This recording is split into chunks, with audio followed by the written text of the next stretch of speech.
신년맞이 트렌드 분석및 예측 북만 오피셜 웹소설 트렌드 코리아 2020 2탄 오늘 시작합니다. 앞서 올린 1탄 영상도 꼭 보고 와주세요.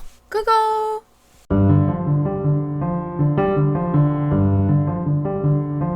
안녕하세요. 북마녀 편집장입니다. 북마녀 웹특코 2020 오늘의 주제는 판타지의 다변화입니다. 판타지를 읽는 여성 독자들이 수면 위로 올라왔다. 판타지를 읽는 여자 독자들이 많을까요? 남자보다 많다. 이렇게 말할 수는 없겠죠. 하지만 적지 않다. 그리고 구매력이 있다. 보는 사람이 한 방에 끝까지 구매해서 밤 새워서 많이 본다. 그야말로 하드캐리 하는 거죠.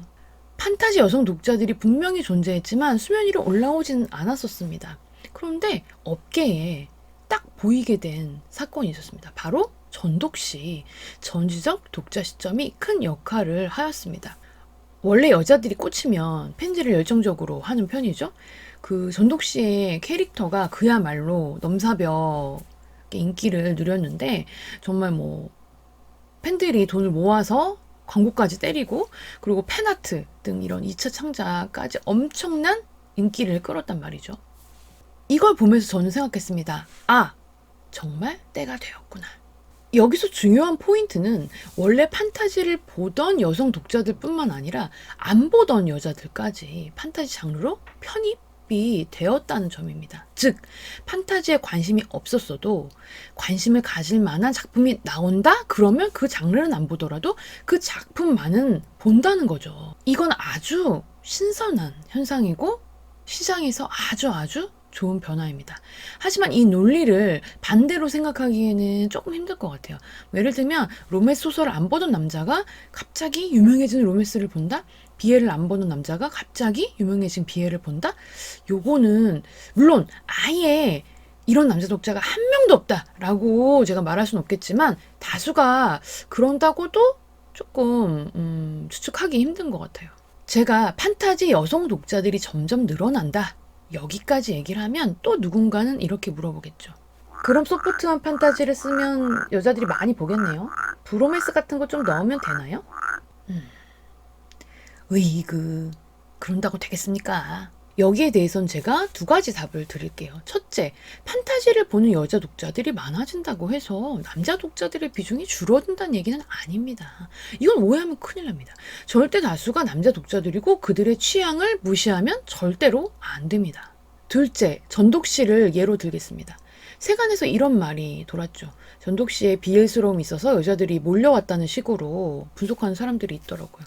많이들 아시다시피 작가님이 사실 이 문제 때문에 엄청 스트레스를 받으셨던 게 있죠. 그리고 얼마 전 공지를 올리셨기도 했고. 제 분석은 이렇습니다. 전독시는 특별히 여자 독자를 끌어들이려고 한 게 아니에요. 그냥 재밌었던 거죠. 엄청.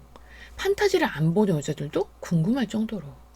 비엘 같은 느낌이 있다?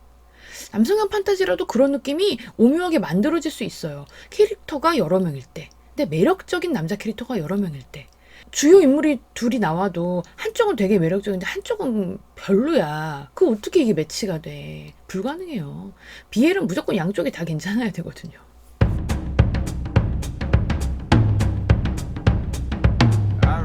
하지만 비엘 스멜이 풍긴다 하더라도 그 정도로는 독자들이 지갑을 열지 않습니다. 재미없으면 유료 결제 안 합니다. 비엘 같다는 소문이 후크는 될 수 있겠죠. 하지만 궁금해서 열어봤는데 재미없어. 그럼 그걸 누가 사? 결제 안 합니다. 그냥 비엘도 재미있는 책 많은데 굳이? 왜? 전독시는 비엘스러워서가 아니라 아주 재미있고 캐릭터 매력이 뛰어났기 때문에 성별무관 인기를 얻은 겁니다. 전독시뿐만 아니에요. 판타지를 본 여성 독자들이 픽하는 작품은 이유가 있겠죠. 남자 독자들이 픽하는 작품들이 있듯이 대신에 남자 독자들이 안 본 작품을 여자 독자들이 픽하는 경우는 저는 솔직히 별로 없다고 생각해요. 왜냐면 어차피 사람들은 베스트셀러를 보기 때문에 취향은 다 똑같습니다. 아니지, 보는 눈은 다 똑같습니다. 긴 얘기를 했는데 요약을 하자면 이겁니다. 정말 재밌는 스토리는 성별 상관없이 뜬다. 어떤 성별이든 포용할 수 있는 캐릭터를 만들면 뜰 수 있다. 여기서 정말 제 깊은 속마음을 말씀드리자면 여자 작가들아 판타지 여자도 보니까 판타지 써라 보다는 남자 작가들아 여자 독자들이 몰려오니까 성별 상관없이 재미있는 스토리를 쓰면 사상 초유의 대박을 칠 수 있다에 가깝습니다. 로맨스 판타지, 아니 여성향 판타지가 재정립된다. 로맨스 판타지라는 장르, 이 카테고리의 시작은 참 다사다난했죠. 이 명칭을 보면 판타지성 소재가 메인인 로맨스 스토리여야 하는데 현실은 여자 주인공 중심의 서양풍 로맨스를 싹 여기 몰아 넣어버렸거든요.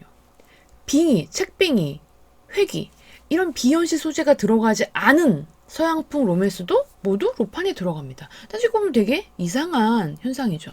로판이 돈을 많이 벌고는 있지만 현재 과포화 상태가 되어서 경쟁이 심해진 건 사실입니다. 독자들이 점점 지겨워하고 있습니다. 뭐를? 빤한 키워드가 들어간 스토리를. 로맨스가 중심인 것도 굳이 말하면 뭔가 남자 주인공의 이런 거죠. 남자 주인공과의 안 좋았던 과거를 돌이키기 위해서 막 노력하는 거. 이런 것들을 슬슬 지겨워하는 느낌이에요. 결정적으로 이거 정말 중요합니다. 결정적으로 플랫폼에서 관리가 들어가는 분위기입니다. 무슨 관리인가? 귀염뽀짝 육아물 인기 있으면 너도 나도 육아물을 쓰죠. 제어물이 뜬데 그럼 너도 나도 제어물을 쓰고 있어. 이 기물 런칭을 연달아 육아물로 배치하는 게 좋을까요? 제어물을 한 달에 6개 런칭하는 게 과연 매출에 괜찮을까요? 분명히 플랫폼들도 매출 생각을 하거든요.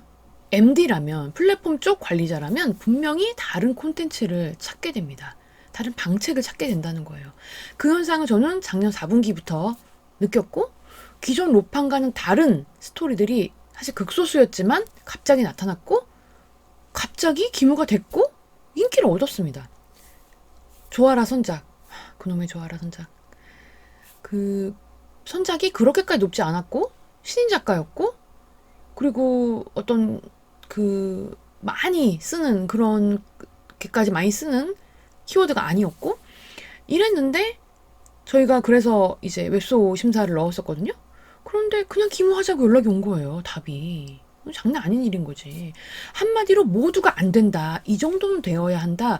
그 얘기하던 조건들이 다 바뀌고 있다는 얘기입니다. 이거 정말 중요해. 재미있고 다르면 승부를 걸어볼 수 있다는 얘기죠. 지금 로판은 변화하고 있고 올해 무진장 변할 겁니다. 이게 분명히 남성향 판문은 아닌데 그렇다고 현대 로맨스는 아니야. 그러면은 로판에 넣어야 하는데 남주는 안 보여. 혹은 남주가 딱히 안 중요하고 사랑도 별로 안 중요한 것 같아. 생각해보면 1세대 로판, 아니 1세대 여성향 판타지가 그렇게 로맨스에 목을 매지 않았었잖아요.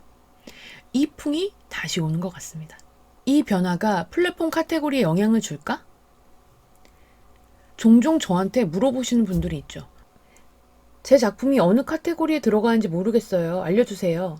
이건 애매해서 물어보는 거죠. 그건 그 작품이 현 시장에서 정말 애매하다는 뜻입니다. 어디에 껴야 할지 애매하다. 낄 수 없으면 프로모션 못 받고 프로모션 못 받으면 노출이 안 됩니다. 그럼 어떻게 돼? 매출이 꽝이죠. 하지만 앞서 말한 변화가 계속 생기면 현재 플랫폼들이 구축해 놓은 카테고리가 무색해질 것입니다. 딱히 주요 타깃 성별이 어느 쪽이다 라는 게 구분이 안 되는 판타지 분명히 있거든요. 어디 넣을지 잘 모르겠는 거야. 이런 판타지들이 인기를 끌었을 때 혹은 인기를 끌만한 작품일 때 이 판타지를 어느 카테고리에 넣을 것인가 어떻게 개편될지 기대됩니다. 예를 들면 이런 스토리들이죠. 뭐 기담, 요괴물 그리고 동물을 마법으로 치료하는 이야기라던가 일상 치유물 계통이 있잖아요. 이런 다양한 스토리들이 있는데 굳이 말하면 일본 수입 만화, 일본 번역 소설 이런 쪽에서 굉장히 많이 공급되는 내용이고 또 한국에서는 웹툰 시장에서 많이 나오는 스토리죠. 장르를 굳이 따지려면 판타지가 분명한데 웹소설 카테고리에서는 이 소설 카테고리에서는 넣을 곳이 없는 거예요.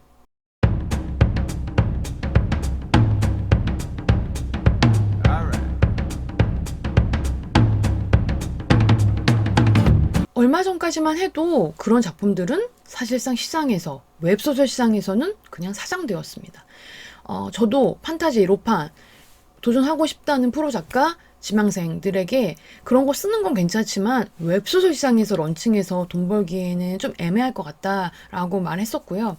하지만 이런 작품들을 보고 싶어하는 수요가 분명히 존재합니다. 근데 웹툰으로도 좋지만 소설로도 보고 싶어하는 독자가 분명히 많단 말이에요. 시장은 분명히 변하고 있습니다. 수요, 즉 독자들은 현재의 키워드 클리셰 스토리를 점점 지겨워하고 있습니다. 공급, 즉 잘 쓰는 작가들이 새로운 시도를 하고 있습니다. 물론 잘 쓰는 작가에는 반드시 기성만 포함되는 건 아닙니다. 신이 혜성처럼 나타날 수 있는 거죠. 플랫폼은 이 신선하고 재미있는 작품들을 기존 카테고리에 일단 쑤셔 넣을 겁니다. 그러다 보면은 안 되는 때가 있거든요. 분명히 그런 날이 와요. 그럼 플랫폼이 결단을 내리게 됩니다. 판타지에서 갑자기 어느 날 현판이 따로 빠졌듯이 카테고리 개편이 일어날 겁니다. 빠르면 올해 안에 아니면 내년 정도에 만약 수요 공급이 활발하게 일어나면 카테고리 자체가 늘어날 수도 있겠고 현재의 카테고리에서 좀 다르게 구성이 될 수도 있겠죠. 오늘 한 예측은 제가 조금 일찍 얘기한 걸 수도 있어요. 저는 올해 말 정도로 보지만 내년이 될 수도 있다는 점. 제 예측이 맞아 떨어지려면 이 영상을 보신 여러분이 독자 성별 상관없는 판타지를 써서 대박 계속 치는 거야. 그럼 플랫폼도 빨리 개편을 하겠지. 빨리 쓰세요. 웹특호 2020 북마녀의 트렌드 분석 예측은 계속됩니다. 다음 영상도 기대해 주시고요. 그럼 이 종이 울리면 당신은 글을 쓰러 가게 됩니다.